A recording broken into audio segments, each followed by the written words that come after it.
Shalom semua. Senang sekali kembali berjumpa dengan Anda semua dalam Midweek Online Service. Semoga Bapak Ibu semua dalam keadaan yang baik, sehat, sempurna penyertaan Tuhan. Dan kami berterima kasih kepada Bapak Ibu yang sudah setia dan stay tune terus di YouTube Rayon 1 Day. Dan kesempatan kali ini apa nih Kak? Pada hari ini kita berkesempatan untuk mendengarkan sharing firman Tuhan dari seorang hamba Tuhan yang tentunya pasti nggak asing lagi kita dengar. Karena di mana beliau banyak sekali dipakai Tuhan, bahkan bersama keluarganya juga banyak sekali memberkati jiwa-jiwa, yaitu Pastor Johan Lumoindong. So, siapkan hati, siapkan catatan, iPad atau HP Bapak Ibu sekalian untuk mendengarkan firman Tuhan. Mari kita sambut sama-sama Pastor Johan Lumoindong. Kita satu dalam doa. Bapa di sorga, Bapa yang kami panggil dan kenal di dalam nama Tuhan kami, Yesus Kristus. Terima kasih Tuhan untuk apa yang Kau kerjakan dalam hidup kami. Terima kasih untuk kasih karunia Tuhan. Terima kasih untuk kebaikan Tuhan. Terima kasih untuk pemeliharaan Tuhan di dalam kehidupan kami. Dan secara khusus kami berdoa biarlah kebenaran firman-Mu menegur kami, memberkati, menasihati kami. Karena kami hidup karena firman-Mu. Di dalam nama Tuhan Yesus, kuasa yang bukan berasal daripada Tuhan patah dalam nama Tuhan Yesus.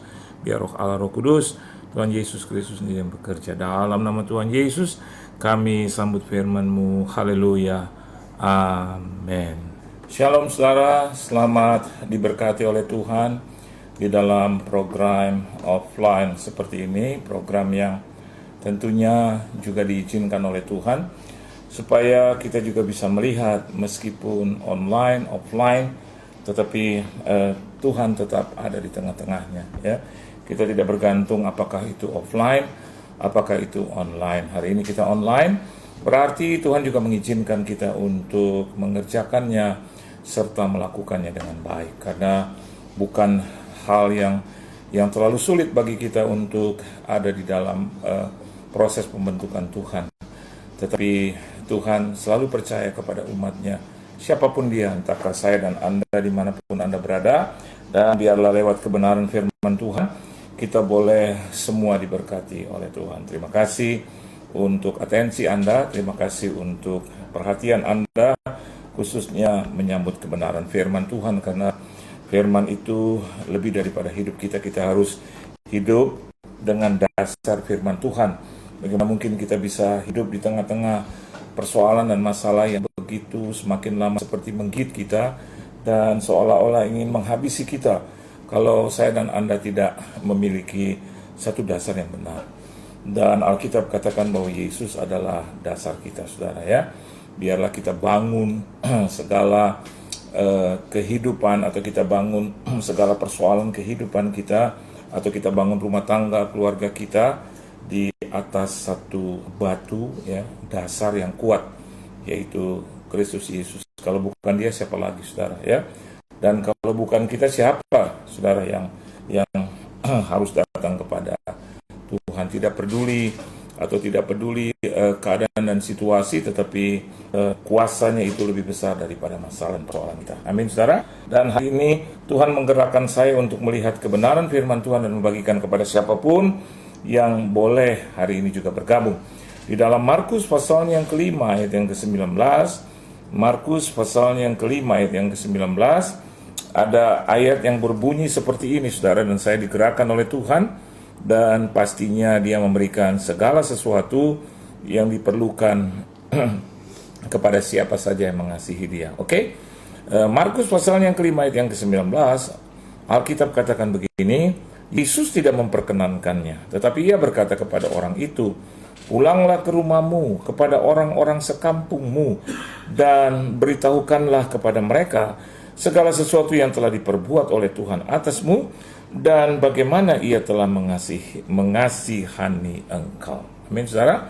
Tema yang luar biasa, bagaimana kita menjadi berkat, kita menjadi teladan, kita menjadi contoh, example hidup, itu dimulai dari rumah kita, saudara. Ya, Alkitab katakan di ayat yang ke-19, Yesus tidak memperkenankannya, ya. Tetapi Ia berkata kepada orang itu, pulanglah ke rumahmu, kepada orang-orang sekampungmu, dan beritahukanlah kepada mereka segala sesuatu yang telah diperbuat oleh Tuhan atasmu, dan bagaimana ia telah mengasihani engkau. Saudara, if I were Jesus, kalau saya jadi Yesus, bagi saya bertambah lagi satu orang yang bisa menceritakan tentang siapa saya. Amin. Sekali lagi, if I were, kalau saya jadi Yesus, maka bagi saya orang ini menjadi bahan eksploitasi saya, menjadi bahan yang saya bisa gunakan sedemikian rupa untuk mengangkat harga diri saya, saudara, untuk mengangkat reputasi saya, untuk mengangkat bahkan kemampuan saya, dan itu harus diceritakan di hadapan saya, saudara. Tetapi Alkitab katakan di ayat yang ke-19, Yesus tidak melakukan itu, bahkan sebaliknya, the opposite. Yesus tidak memperkenankan. Kenapa demikian, saudara? Karena Alkitab katakan bahwa orang ini memiliki pekerjaan yang jauh lebih baik, lebih mulia, lebih berarti, lebih berkenan. Untuk apa? Untuk menceritakan segala sesuatu yang telah diperbuat oleh Tuhan. Yang diperbuat oleh Tuhan. Ya. Artinya di sini kita bisa melihat Yesus tidak mengedepankan dirinya sendiri. Bagi dia biasa melakukan mujizat, saudara. Hari-hari ini orang-orang yang tidak melakukan mujizat, yang tidak terima mujizat, terus aja polemik, ya, tentang Yesus, Yesus lagi again, Yesus lagi again, Yesus. Kalau memang bercerita tentang Yesus, terus berkata-kata tentang Yesus, mestinya itu segala sesuatu yang telah diperbuat oleh Tuhan, bukan mempertentangkannya, saudara. Satu ajaran ke ajaran lain diperdebatkan, satu firman ke firman lain diangkat ke permukaan dan orang lain menonton. Bagaimana itu nggak elok gitu. Kenapa demikian? Karena perintah Yesus nggak begitu. Dikatakan beritahukanlah kepada mereka segala sesuatu yang telah diperbuat oleh Tuhan, bukan segala sesuatu yang telah engkau perbuat, tetapi yang telah diperbuat oleh Tuhan atasmu. Amin. Bukan kehebatan saya karena saya mampu mengadaptasi, saya bisa menafsirkan ayat dengan luar biasa, saya bisa membuat orang lain terpana, terpesona oleh saya. Tidak. Alkitab tidak berkata seperti itu. Alkitab tidak mengajarkan seperti itu. Alkitab bilang segala sesuatu yang telah diperbuat oleh Tuhan. Bukan perang teologi. Buat apa itu? Kalau Anda dan saya menemukan hal yang seperti itu, maka Alkitab boleh kita ingat, pulang aja ke rumahmu. Amin, saudara. Dan katakan kepada orang-orang sekampungmu, Yesus nggak suruh dia berdebat, tapi Yesus hanya bilang, ini ada beritahu kepada mereka tentang segala sesuatu yang terjadi atasmu, dan Tuhan perbuat itu. That's it. Dan bahkan Alkitab katakan, dan bagaimana ia telah mengasihani engkau. Bukan sombong, kita terus bilang, wah ini kita paling benar, terus kita tertawakan pendeta lain gitu loh. Terus ada apa itu? Nggak laku, saudara. Saya mau katakan yang seperti itu adalah orang-orang yang nggak laku. Bagaimana ia telah mengasihani engkau. Jadi bercerita gitu, saya adalah orang yang jahat, saya adalah orang yang tidak baik, saya orang yang sebetulnya selalu ditunggui oleh Tuhan, tapi saya selalu mencederai dia. Yang itu. Bahkan saya katakan seperti seseorang datang kepada dokter dan dokter itu mengobati, menyembuhkan a physical disease, ya, penyakit fisik. We should tell about Christ who cures our sin. Kita juga harus menceritakan kepada orang lain tentang Yesus yang telah menyembuhkan kita, menebus salah dan dosa kita. Itu fungsi utamanya. Jadi pulang ke rumah bukan berdebat, bukan ribut, bukan bilang, iya kalau nggak ada gua di rumah, berantakan ini rumah. Kenapa harus bilang begitu? Ngomel kanan kiri, marah-marah seolah-olah bahwa dia adalah orang yang paling Yesus yang paling top. Ceritakanlah segala sesuatu tentang apa yang Tuhan perbuat dalam hidupmu. Bagaimana engkau ditolong oleh Tuhan, bagaimana saya ditolong oleh Tuhan. Bukan bilang bahwa ini yang terbaik, ngomel kanan, ngomel kiri. Marah-marah terus. Saya mau katakan buat Anda, kita bukanlah orang-orang yang baik. Jadi buat apa dong kita pindah gitu? Pindah dalam arti kata dari hidup lama ke hidup baru. Masih ada tuh hidup lama, jangan-jangan terus dipakai tuh hidup lama. Kalau ditegur marah, kalau ditegur tersinggung. Tapi bilang bahwa dia adalah murid Tuhan, murid yang mana? Dikasih tahu lupa lagi, dikasih tahu lupa lagi. Itu bukan lupa, sengaja. Bagaimana ia telah mengasihani engkau?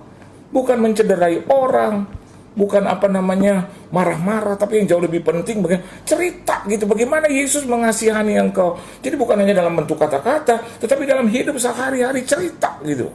Nih papa nih mama nih gini nih papa mama. Melalui apa? Melalui sifat dan diadaptasi atau dikedepankan atau lahirlah satu sikap. Kalau sifat kita berubah, maka pasti orang akan melihat sikap kita itu. Dimulai dari sifat yang berubah. Halo? Amin? Kalau katanya murid Yesus bilang, nggak usah. Kau nggak usah ikut-ikut saya. Nggak usah. Bukan berarti bahwa Yesus berkeberatan. Tidak. Jauh lebih berguna bagimu. Jauh lebih mulia bagi Tuhan. Itu. Amin, saudara. Jauh lebih berguna bagi kita. Ya. Nggak usahlah terlalu sibuk di dalam pelayanan, saya mau katakan buat saudara. Kalau ternyata di dalam keluarga, ketika pulang ke rumah, tetap aja jadi setan. Kayak kita bilang gitu, wah kita ajarin orang gitu. Saya juga begitu, kalau sampai kehidupan saya juga nggak sesuai, ya kita harus rubah-rubah gitu. Karena kita harus jadi berkat juga dulu di rumah. Anak-anak jadi lihat kita gitu, oh ini papaku ya berjuang buat aku. Nggak usah marah-marah gitu. Marah boleh gitu, 1 hari sekali lah gitu. Jangan marah-marah. Kalau marah-marah berarti kan marahnya banyak, itu sudah lebih dari 1. Terus aja marah. Sama anak marah, semua tetangga marah, sama keluarga marah, pembantu marah. Ya habis salah dulu, ya salah. Kita juga orang yang bersalah. Oleh sebab itu, kita harus cerita bagaimana dia telah mengasihani engkau. Artinya, kalau kita sudah dikasihani, kita juga layak untuk mengasihani banyak orang. Orang-orang yang di sekeliling kita dulu, nggak usah jauh-jauh. Begitu ada orang lain luar, tuh senyum, halo, shalom, munafik. Tapi kita menjadi orang yang baik gitu. Orang yang bisa menjadi berkat, bisa jadi contoh hidup gitu. Bukan kebencian yang ditabur, tapi kasih yang ditabur. Kepada orang-orang sekampungmu. Baru Yesus katakan, orang-orang sekampungmu. Artinya orang-orang yang di dekatmu selain keluarga itu. Jadi berkat, ya, jadi contoh gitu ya. Jadi orang-orang yang mengenal kita, aduh enak banget sih itu orang lihat, nggak usah lihat mukanya, dengar suaranya aja kita, aduh. Pernah nggak saudara alami itu? Coba, saya tanya dengan Anda, pernah nggak ada orang yang bilang, aduh, kita nggak usah lihat mukanya, dia kita kenal itu suaranya bikin kita teduh. Itu yang benar. Ketika orang-orang sekampung lihat kita, aduh ya, bapak ini meskipun kaya, meskipun pejabat, meskipun terkenal, tapi suaranya ya bikin kita damai. Jangan dibilang begini, lah, ini bapak terkenal juga enggak, gitu ya, ganteng juga kagak, kaya juga borok-borok, kritik melulu. Kalau dia datang ada aja yang salah. Akhirnya kita dihindari orang. Benar, menurut kita fine-fine, tapi menurut orang lain idih. Dan itu kita harus dengar dari mana? Dimulai dari keluarga. Jadi kalau ada istri bilang, Pak jangan gitu ya, aku minta papa gitu aja. Atau sebaliknya suami bilang, Ma jangan gitu. Atau anak bilang kepada orang tuanya, udah Ma. Atau sebaliknya orang tua bilang sama anaknya. Berarti ada sesuatu yang membuat keteladanan kita itu tidak nyampe gitu, saudara ya. Tidak sampai kepada yang berhak gitu. Yang berhak siapa? Yaitu orang-orang di rumah dan orang-orang di sekampungmu, ya. Ya, mungkin saja orang sekampung itu bisa pembantu kita. Iya, kalau keluarga kita ya apa namanya, bapak, ibu, anak, orang tua. Tapi kan pembantu kan ya tinggal sama-sama kita, atau bisa dia hanya cuci apa namanya, masak, gosok, terus dia pulang. Itu artinya juga orang sekampung. Bisa nggak jadi berkat buat pembantu? Jangan marah-marah terus. Yang kita dengar marah terus, yang kita dengar marah terus. Terus kalau kita tanya, dia bilang, dia harus diajar, dia harus. Kalau begitu terus tiap hari, saya mau katakan buat saudara, sampai kapan sampai Tuhan Yesus datang kali yang kedua, terus harus diajar. Nah, lo gimana? Lo juga kayaknya harus bukan diajar, mungkin dihajar oleh Tuhan. Ini yang saya dapat dari kebenaran firman Tuhan. Kenapa? Kalau kita mau ngajar atau kita mau jadi berkat, coba dimulai dengan belas kasihan. Bagaimana ia telah mengasihani engkau, gitu. Mengasihani engkau. Dimulai dengan kasihannya Tuhan, dengan His mercy, dengan compassion, His compassion. Bukan dengan kata-kata keras, dengan kata-kata bentak-bentak, marah-marah gitu ya, dengan kata-kata yang tekan gitu, Ustaz. Dan kata-kata yang baik. Mama saya pernah bilang, baik-baik dengan orang, baik-baik dengan pembantu. Itu yang saya dengar selalu itu. Baik-baik sama mereka. Iya, mereka salah. Iya, kamu, iya, bukan hanya ajar, tapi kamu jadi teladan buat mereka. Supaya mereka nggak menceritakan buruk jelek tentang kau. Ke gereja, tapi di rumah kau jadi batu sandungan. Kau nggak denger itu, tapi dia bisa ceritakan kepada orang. Di depanmu mereka akan bisa tetap baik. Nah, kenapa Yesus tidak memperkenankan? Ya, bahkan menyatakan harus pulang ke rumah kepada orang-orang sekampung, ya, untuk memberitahukan kepada mereka segala sesuatu yang telah diperbuat oleh Tuhan atas dia dan bagaimana Yesus atau Tuhan telah mengasihani engkau. Ini bicara tentang Yesus mau engkau jadi berkat. Amin, saudara. Bukan jadi beban. Amin. Sekali lagi, Yesus mau kita jadi berkat, bukan jadi beban. Oleh sebab itu dia tidak memperkenankan. Kalau Anda tahu mau ceritanya, saya boleh menyampaikan sedikit kepada Anda, ya. Ini mudah-mudahan kita boleh mendapatkan intinya, ya, saudara. Dari ayat yang pertama kita lihat sampai ayat yang kedua, saya sampaikan kepada Anda begini.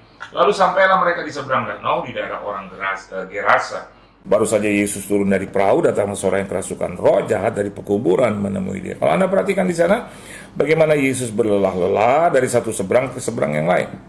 Ya, di situ dikatakan dari seberang yang satu, ya, menyeberang ke tempat yang lain di daerah orang Gerasa, dan dia disambut dengan tidak ramah, saudara. Dalam arti kata sampai di sana bukannya mendapatkan sesuatu yang nyaman, tetapi ada roh jahat yang menyambut dia. Memang dalam kehidupan juga seperti itu. Kita maunya nyaman, tetapi ketika kita lulus dari SMA, lulus dari kuliah kita, rasanya kok ada sesuatu yang tidak nyaman terjadi. Atau mungkin Anda mau cari pekerjaan, begitu masuk, ya, Anda berharap supaya orang-orang di sekeliling Anda itu seiman semua, tahu diri semua, terus bisa mendukung, mensupport Anda. Kita kan banyak dengar keluhan yang seperti itu, dan akan ditampilkan di media sosial, bahkan bercerita kepada teman-teman yang lain dan berkata, aduh di sana jahat semua. Aduh, aku nggak sangka, aku jadi nggak betah, aku jadi nggak nyaman rasanya. Dan Yesus kalau dia mau cerita seperti itu, dia adalah pribadi yang pertama bisa katakan itu. Tapi dia tahu bahwa kalau dia udah sampai di sana, ada satu rencana indah dari Bapaknya di sorga, yaitu bagaimana dia harus membebaskan seseorang, atau mungkin atribut, atau mungkin aspek-aspek yang lain, atau mungkin satu kampung itu, atau mungkin satu daerah, satu kantor, satu tempat, satu komunitas yang sebetulnya Tuhan sediakan buat kita supaya saya dan Anda menjadi berkat di situ. Tapi kalau awalnya kita sudah katakan, aduh banyak roh jahat di sini, di pekuburan lagi, ya, terus menemui Yesus, saya tidak melihat bahwa Yesus itu komplain. Tapi kalau saya lihat di sini bukan senang, saya tahu bahwa dia tidak mau bergaul dengan roh jahat, betul ya? Dan kita berkata, aduh enak nih roh jahat di sini, aku bisa menjadi berkat. We don't have to challenge like that. Tapi hidup biasa saja. Jadi kalau memang ada tantangan di situ, ya kita hadapi gitu. Ya kita berusaha untuk tetap menjadi hamba Tuhan yang benar, menjadi orang Kristen yang benar, menjadi orang yang benar, menjadi pribadi yang benar. Ya, Alkitab tidak katakan bahwa Yesus yang menemui orang yang dirasuki roh jahat, tapi sebaliknya orang yang dirasuki roh jahat menemui dia. Anda bisa lihat di situ perbedaan. Ya, artinya kita tidak harus datang ke orang-orang yang jahat. Halo, katakanlah di bar-bar kita datang ke sana, kita menobatkan mereka, tidak harus. Ya, ada gerombolan penjahat di sana, geng-geng penjahat, terus kita masuk di sini, tidak harus. Karena Alkitab berkata berbeda. Di situ dikatakan roh jahat itu tahu siapa yang harus diserang. Amin. Jadi kalau saya dan Anda hari ini juga berhadapan dengan hal-hal yang seperti itu, sesungguhnya karena mereka tahu bahwa di dalammu ada roh Allah, ada roh Kristus. Dan Alkitab katakan, ya, bukan saya menyatakan, seorang yang kerasukan roh jahat dari pekuburan menemui Yesus, ya. Dan ayat yang ketiga, orang itu diam di sana dan tidak ada seorang pun lagi yang sanggup mengikatnya sekalipun dengan rantai, ya. Di sini kita bisa melihat kok sudah lama seperti itu, ya.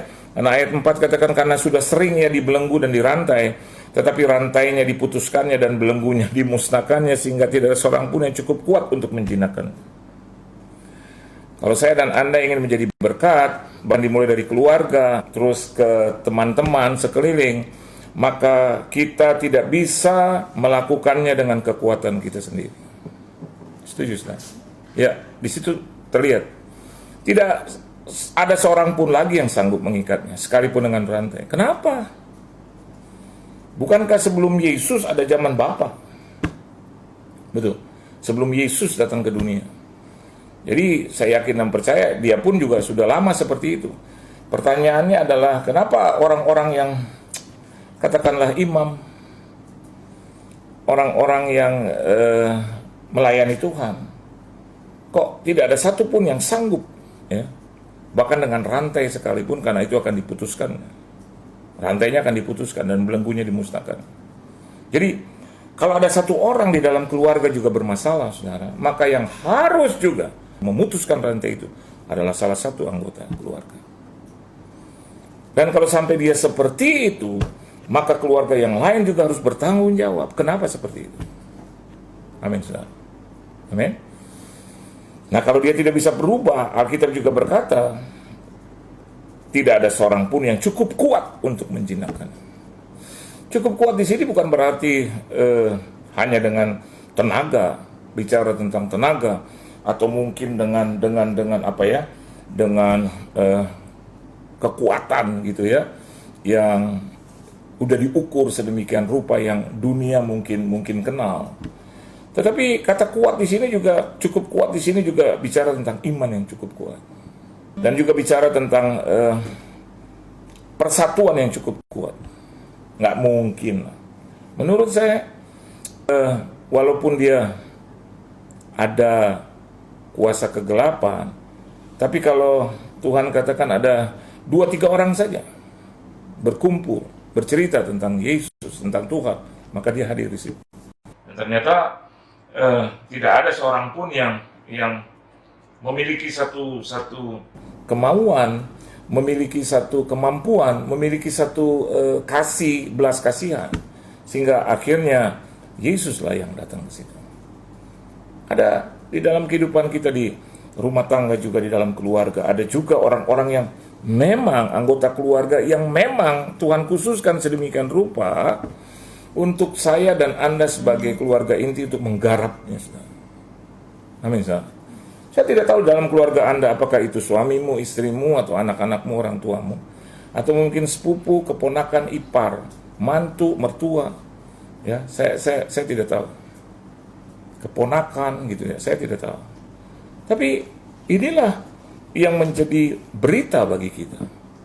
Kalau kita ingin menjadi seseorang yang hidup di dalam keteladanan untuk keluarga, maka hal yang pertama yang saya mau bagikan buat kita semua di sini adalah, sudahkah kita memiliki cukup kekuatan di dalam Tuhan? bukan dengan kekuatan sendiri. Amin. Karena kalau dengan kekuatan sendiri yang timbul adalah kesombongan, saudara. Yang timbul adalah satu sikap ego yang berlebih-lebihan. Tapi kalau kekuatan itu datangnya dari Tuhan, itu cukup mampu untuk menjadikan Anda menjadi pemenang. Amin, saudara. Jadi orang itu diam di sana dan tidak ada seorang pun lagi yang sanggup mengikatnya. Dia diam saja di sana. Di mana itu? Di pekuburan. Kenapa orang-orang tidak punya satu empati? Kenapa orang-orang tidak punya simpati? Kenapa tidak ada orang bermusyawarah, mengambil keputusan, ajak yang lain? Betul nggak? Saya yakin dan percaya bahwa ini adalah contoh bagi kita. Oleh sebab itu, Yesus katakan tadi di ayat yang ke-19, go home and tell them. Jadi pulanglah ke rumah dan katakan kepada seisi kampungmu, ya, supaya orang-orang kampung itu sadar, sekampung itu sadar bahwa ternyata kok bisa gitu. Ternyata hanya dengan kuasa Tuhan bisa. Ternyata hanya dengan kasih bisa. Bisa, sudah. Kalau Anda perhatikan bagaimana Yesus membuat dia berubah atau mengusir roh jahat. Yesus tidak berteriak-teriak. Justru yang berteriak keras adalah kuasa kegelapan. Saya mau katakan buat saudara, kalau kita ada di dalam Tuhan, kita tidak perlu berteriak-teriak. Apa urusanmu dengan aku? Ayat 7 Anda lihat itu. Dan dengan keras ia berteriak. Siapa? Kuasa kegelapan. Ingin menguasai keadaan dan situasi dengan suara keras. Apa urusanmu dengan aku, hai Yesus, anak Allah yang Maha Tinggi? Demi Allah, jangan siksa aku. Artinya begini, kuasa kegelapan tahu dia sedang berhadapan dengan siapa. Kenapa kita sebagai murid, kenapa kita sebagai anak Tuhan nggak tahu kita berhadapan, dealing with who? Kalau saya adalah hamba Tuhan, saya tahu saya sedang dealing dengan Tuhan. Saya sedang berurusan dengan Tuhan. Kalau saya menjadi pelayan Tuhan, saya sedang mengurus Tuhan. Mengurus di sini bukan artinya memberi makan dalam artian atau memberikan uang, memberikan harta, bukan begitu. Supaya dia bisa makan seperti penyembahan yang lain yang tidak bisa berkuasa, tidak seperti itu. Tapi sedang saya mengurus Tuhan. Artinya saya mengurus Tuhan dalam pelayanan, saya mengurus Tuhan dalam hidup, dalam keluarga, dalam rumah tangga. Saya bertanggung jawab di situ. Jadi saya sedang mengurus Tuhan. Kalau saya lihat istri, lihat anak-anak saya sedang mengurus Tuhan di dalam hidup mereka. Begitu. Dan dia katakan, apa urusanmu dengan aku, hai Yesus, anak Allah yang Maha Tinggi? Demi Allah, dia bersumpah, jangan siksa aku. Anda bisa bayangkan, dia gemetar, dia mohon. Dan kalau iblis bisa seperti itu, saya mau katakan buat saudara, apalah lagi saya dan Anda di sini harus lebih hebat lagi. Kenapa kita keluar dalam pujian dan penyembahan? Kenapa kita keluar dari doa kita?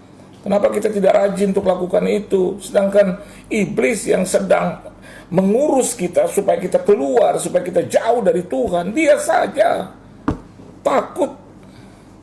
Bahkan sudah berkata, aduh, kau mau apa lagi Yesus? Demi Tuhan, demi Allah, sumpah, jangan siksa aku. Karena iblis ini juga tahu siapa dia. Ujung-ujungnya adalah penyiksaan buat dia. Jadi kalau kepalanya saja sudah minta-minta ampun sama Yesus, jangan siksa aku, maka saya mau katakan buat Anda, apalagi kroco-kroconya gitu. Kenapa kita harus menjadi pengikut dia? Kita tahu kok bahwa ini bapa dari segala orang penipu, atau bapa dari segala penipu. Kenapa kita harus ikut dia? Banyak orang sekarang sesembahan kepada iblis. Nah ini, kalau Anda baca terus, Yesus berkata, hai kau roh jahat, keluar dari orang ini. Karena sebelumnya Yesus berkata, hai kau roh jahat, keluar dari orang ini. Jadi ia berteriak, apa urusanmu dengan aku, hai Yesus, anak Allah yang Maha Tinggi? Demi Allah jangan siksa aku. Ayat 6 katakan, waktu lihat Yesus dari jauh, dia sudah tahu, dia bisa identifikasi bahwa itu Yesus. Kenapa kita tidak bisa mengidentifikasi bahwa itu Yesus? Even in problems, kita tahu, oh ini Yesus. Yesus yang sedang ada di dalam, ada dalam kita itu untuk menggembalakan, untuk mendampingi kita. Tak usah ku takut, Allah besertaku, tak usah ku bimbang. Ya, dari jauh saja iblis ini sudah mendapatkan yang berlari gitu dan menyembahnya. Kenapa kita harus putus penyembahan, saudara? Bahkan kita tahu dalam penyembahan ada kemenangan. Kita tahu dalam pujian ada kemenangan. Dalam doa ada kemenangan. Anehnya kita seringkali kita putuskan itu. Dan kita salahkan mau iblis yang di dalam kita. Loh, kita udah tahu begitu. Kita punya kehendak bebas. Tuhan berikan kita kemampuan, kemauan. Dia sudah menang atas segala sesuatu. Kenapa kita selalu beralasan seperti itu? Iblis di Tuhan, iblis di Tuhan. Kita harus bilang tidak, aku adalah anak Tuhan. Aku nggak mau seperti itu. Dia tidak memanggil saya dengan dosa saya. Tapi dia panggil kita dengan nama kita. Amin. Amin. Ketika Adam dan Hawa berdosa, dia nggak panggil kita, hey, gitu. Dia panggil Adam. Dia panggil kita dengan nama kita. Dia tidak panggil kita dengan dosa kita. Dia tidak panggil kita dengan kesalahan kita. Dan Daud tahu itu. Oleh sebab itu dia mengurungkan dirinya di kamar. Dia merobek pakaian. Karena dia tahu. Dia dipanggil Tuhan. By name. Not by sins. Amin. Oleh sebab itu, ketika dia tahu bahwa iblis menguasai orang ini, dia langsung bilang, "Hei engkau roh jahat." Karena dia tahu bahwa sumber daripada kejahatan, sumber daripada orang ini seperti ini, pasti ada kuasa kejahatan itu. Dan Yesus mengidentifikasi. Saya mau katakan bahwa saudara, kalau Anda sudah tahu sumbernya, maka kau harus perintahkan dia keluar. Kalau kita tahu gitu, kita identifikasi apa yang menjadi persoalan dan masalah, saya mau katakan buat Anda, keluarkan itu. Amin. Ternyata sifat kita, ternyata kekerasan kita, kesombongan kita, get it out. Keluarkan itu. Ternyata sikap pelit kita, keluarkan itu. Keluarkan. Nggak boleh berlama-lama. Yesus langsung bilang, "Hei kau roh jahat." Setelah mengidentifikasi, dia katakan, "Get out from this man, of this man."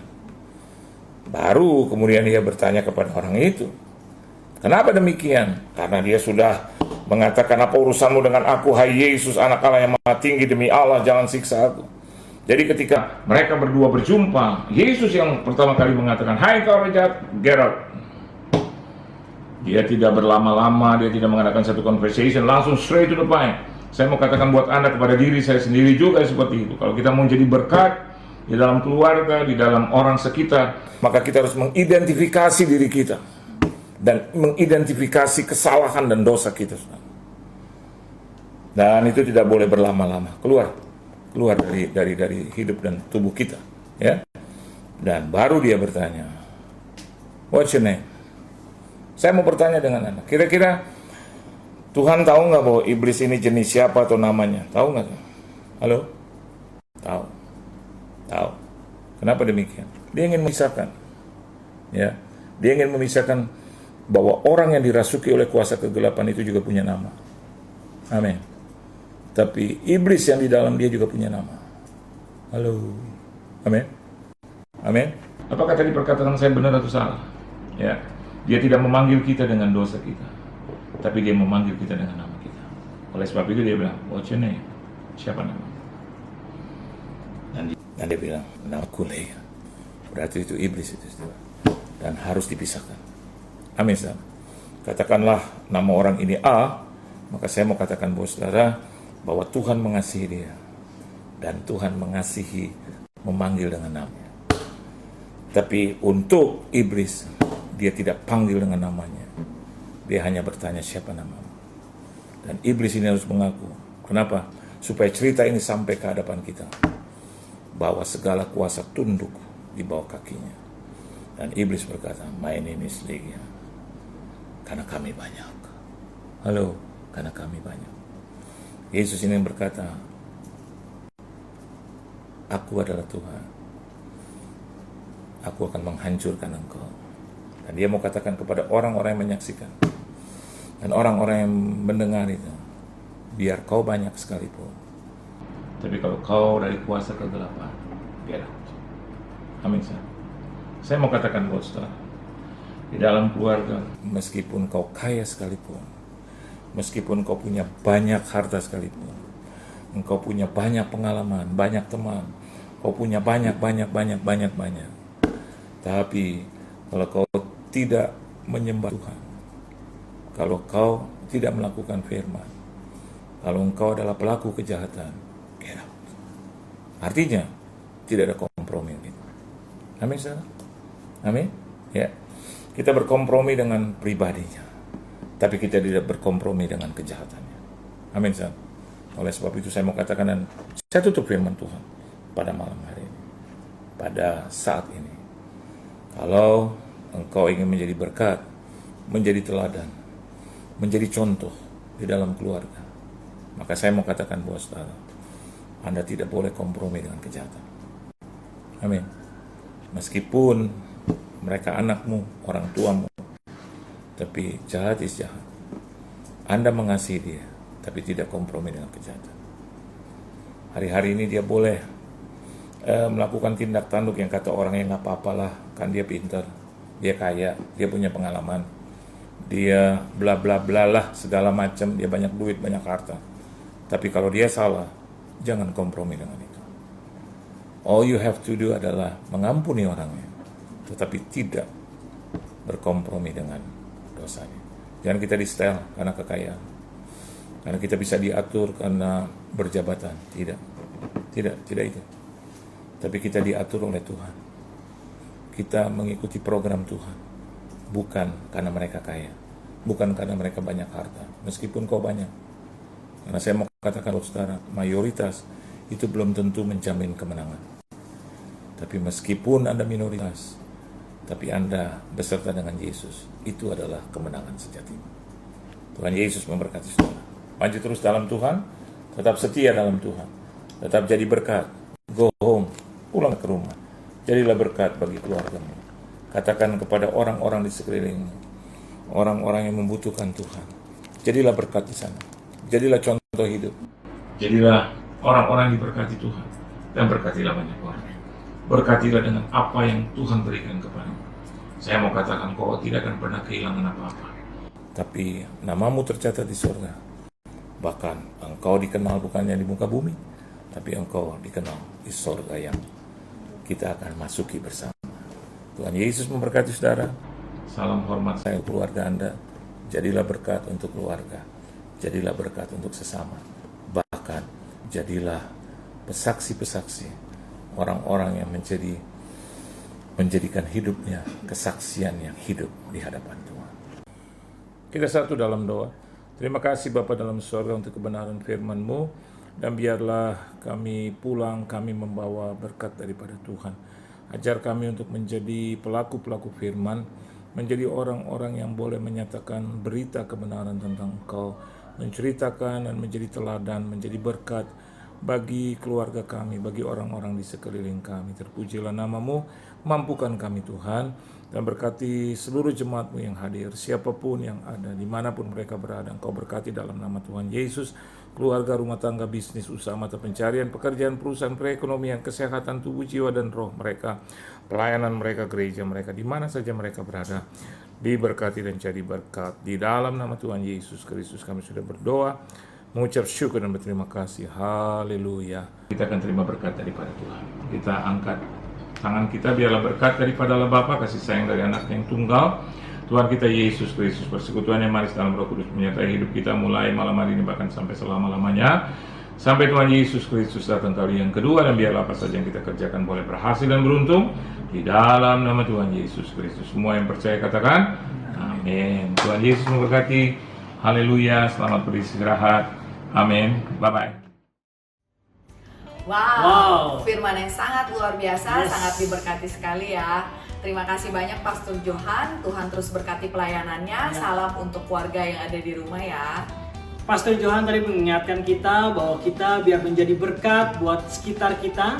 Kalau istilah dalam firman Tuhan, yaitu di kampung kita sendiri, baik di rumah, di keluarga besar kita, atau di orang-orang terdekat kita.